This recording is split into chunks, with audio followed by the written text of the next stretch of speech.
Hey guys, welcome back to the channel. Today I will be showing you how to fix connection has timed out Firefox.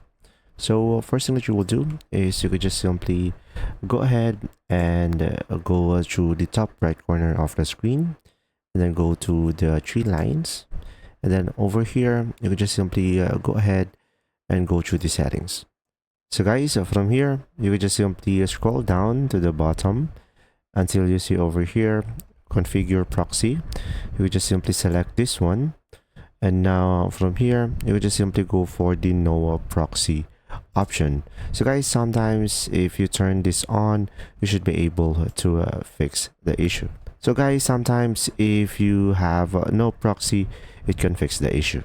Now another option is you could just simply select the three lines on the top right corner, and you could go for help, and here on the help you will have an option over here, Troubleshoot Mode.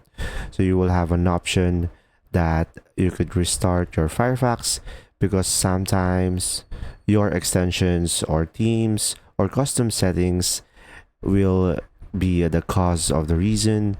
So by just simply restarting it, you should be able to fix the issue.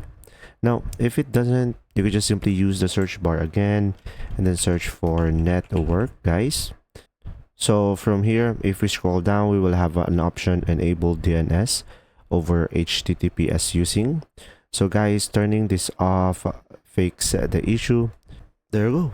I hope this video helped you understand more. If you do, leave a like, and if you have any questions guys, comment down below. Thanks for watching.